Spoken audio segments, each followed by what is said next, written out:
Breaking news, Jeffrey Epstein's ex-girlfriend speaking out tonight. Stacey Williams, a former Sports Illustrated model who dated Epstein in the early 90s, has spent time with both Epstein and Donald Trump together.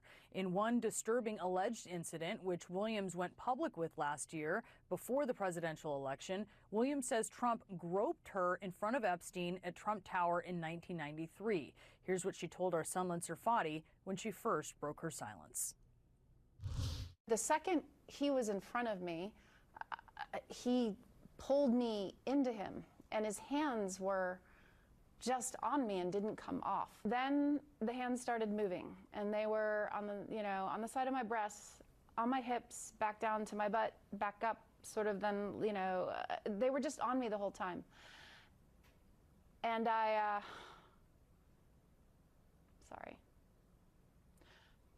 froze.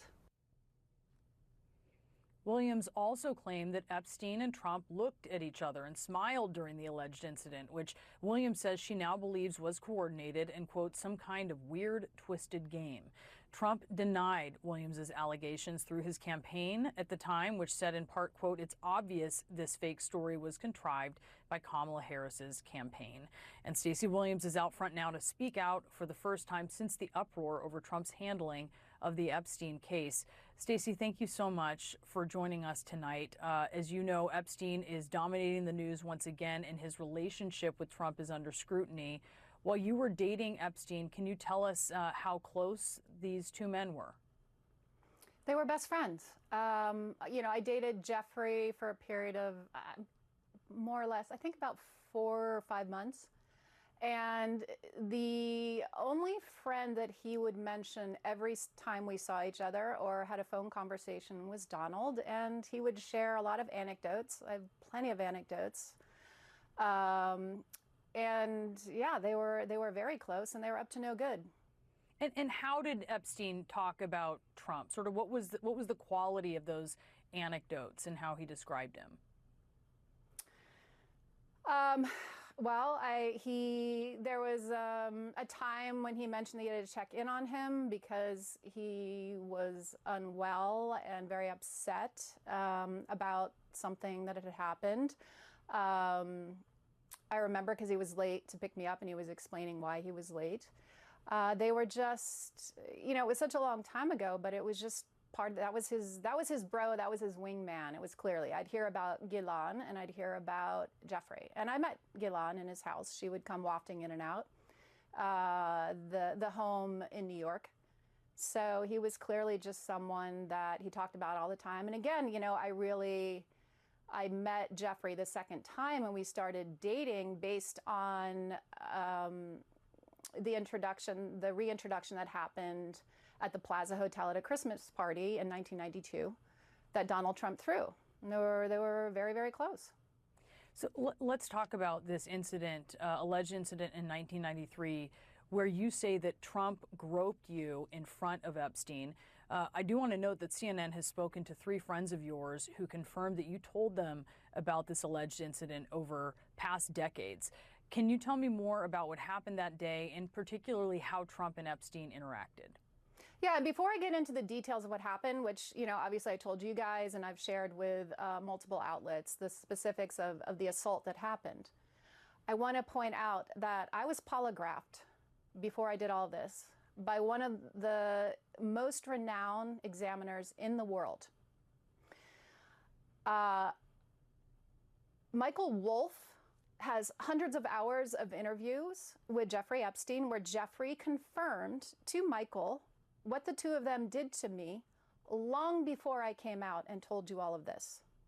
So those are 2 critical data points that you need to have, and now I'll walk you through what happened. I was dating Jeffrey. He was always talking about Donald. It was his bestie and everything. And he was joking about how Donald thought I was hot and Donald thinks I'm this or whatever, wants to talk to you. And he was telling me this as we were taking a walk down Fifth Avenue one day.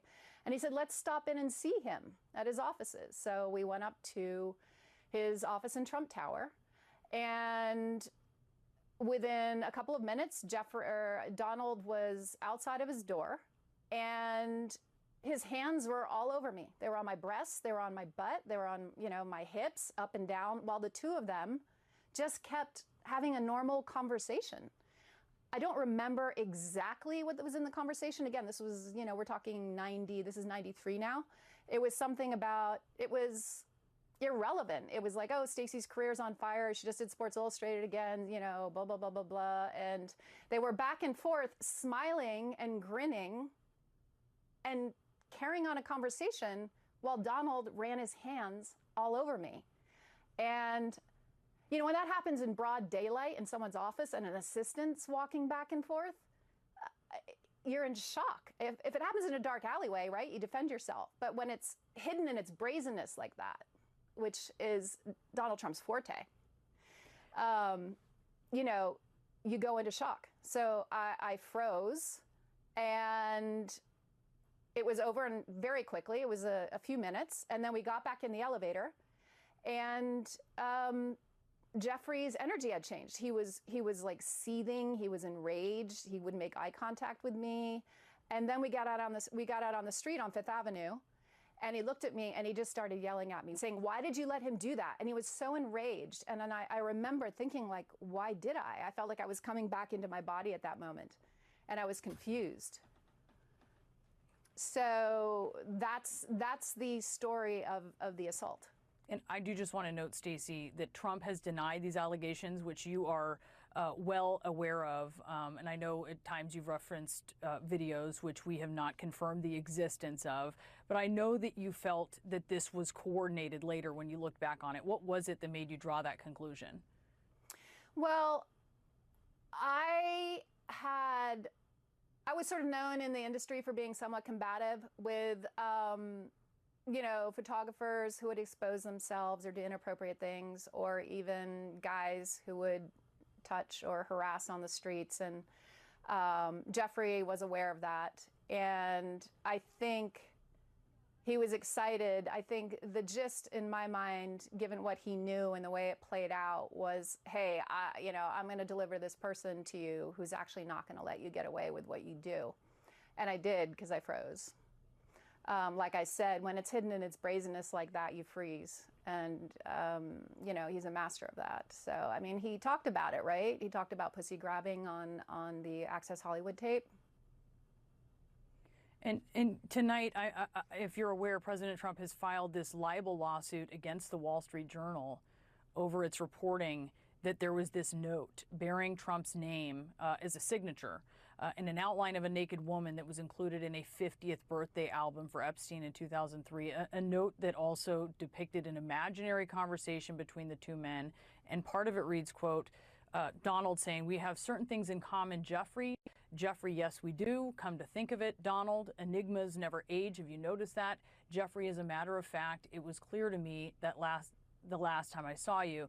And then finally, Donald, "A pal is a wonderful thing. Happy birthday, and may every day be another wonderful secret." Trump called that letter fake. He said it was out of character for him because he never wrote a picture or drew a picture in his life. Wrote a picture, I think he said. No, it's not his kind of language. Based on your time with both men, does that sound out of character to you? What, are you kidding me? I know what they were up to together. It happened to me. I was polygraphed. I have the post-assault postcard with a love note. So I have the receipts. Where are Donald Trump's receipts? Where are they? I know what they're up together, and I know what that means. It's very clear. It wasn't baking or fishing. Well, Stacey Williams, I really appreciate you taking the time to speak with us tonight. Thank you so much. Thank you.